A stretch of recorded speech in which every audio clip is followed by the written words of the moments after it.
Saturday, February 26th here in Canada.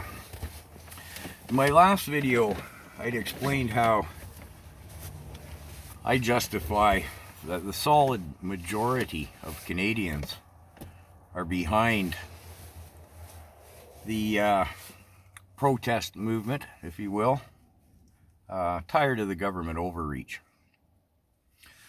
Now, so I try and keep my finger on the pulse of the nation. Whose newsline was that? Whatever. I watch listen to a lot of what I would call academics. Oh, that's not always quite the correct term. One example would be Jordan Peterson, just as an example of the men and women that I listen to and value their opinions.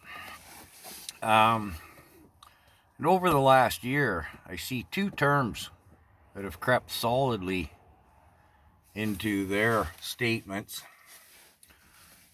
One is a coup d'etat, and the other word is regime. Now let's take a look at the meaning of those words quickly. Coup d'etat, shortened in English to coup. I think of a military coup when I hear those words. The dictionary definition of a coup d'etat typically is an illegal seizure of power by a political faction, rebel group, or a dictator. Regime. Now that word has quite a few meanings actually, but many of them in the context it's used is a government, especially an authoritarian one. An example of a regime is a dictatorship or a dictatorial regime. Now, these terms, coup d'etat, regime, dictatorial regime, dictator, authoritarian,